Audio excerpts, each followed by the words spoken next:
Patay ang isang 49 anyos na magsasaka matapos sa pagbabarilin sa Barangay Karuray, San Vicente, Palawan noong gabi ng April 25, 2026. Kinilala ang biktima na si alias Mon na isinugod pa sa pagkamutan, ngunit idineklarang dead on arrival bandang 1:17 ng madaling araw ng April 26. Samantala, kinilala naman ang sospek kay alias Nonoy, 28 anyos at residente rin sa nabanggit na lugar at halos kadugo rin ito ng biktima. Ayon kay Kagawad Elsa Ledesma, alas 5 ng hapon nang muling mag-inuman ng sospek at biktima kasama ang dalawa pa.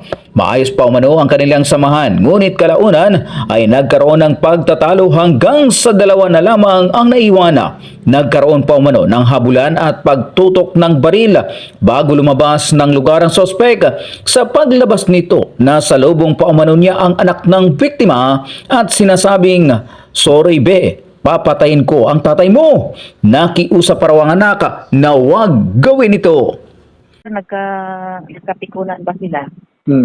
Nagkapikunan sila parang kasi nung alas 5 daw sila parang nag-inuman sila.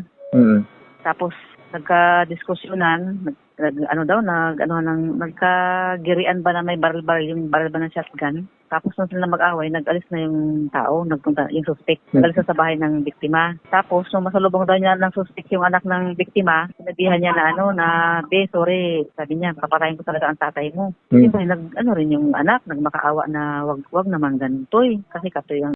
Bago mag-alas 8 ng gabi, naiwan sa bahay ang biktima habang kumuha lamang ng ulam ang kanyang asawa. Ilang minuto matapos umalis, isang putok ng baril ang narinig.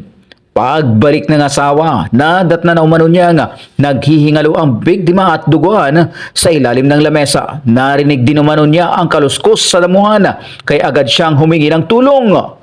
Itong yung misis ng biktima, tinawag ng yung may kapatid kasi yung misis niya na kapitbahay lang nila. Opo. Tinawag na magkuha ng ulam doon. Kasi ganoon daw sila yung doon sa kanila kung sino may ulam, nagbigyan sila ng ulam. Hindi pumunta rin doon yung misis ng biktima sa kanyang kapatid. Pagdating niya doon, siguro ang layo nun, abutan na ulam po yun, yung mga 2 minutes lang siguro ang agwat. Pagdating na po doon, hindi pa nakakasandok ng ulam yung kapatid para ibigay sa kanyang ate. Narinig na lang may pumutok. Sigawan sila ngayon sa nervyos. Sabi naman ng iba, ay baka pigbam lang yun, ganyan. Kasi kahit na malapit lang, siyempre kay gabi, wala man sila mga ilaw doon, hindi rin nila maano kung saan ang putok. Pagkatapos hindi, daldal balik na ngayon yung kanyang asawa doon sa kanilang bahay. Pagdating doon, nakita niya ang asawa niya, nagahingalo. Kasi iniwan niya ang asawa niya, natutulog lang doon, sa lamisa ba, yung sa lamisa, natutulog.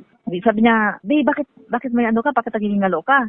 Hindi na raw makasagot. Ang ginawa ng misis, siyempre, biging flashlightan. Kaya may narinig daw siya na parang may umaagos. Tapos pagtingin niya sa lamisa, umaagos nga yung dugo. Pagtingin niya, may tama na pala yung asawa niya, binaril na ng ganun. Sigaw siya ng tulong, ganyan. Tapos may narinig siya na nagkalusko sa bandang nilang damuhan. Tubakbo doon sa kabilang luti. Yun ang nangyari doon. Ngayon, ayon pa sa kagawad, sumama rin agad ang suspect sa mga pulis at pagdating sa barangay hall ay umamin umano ito siya ang bumaril.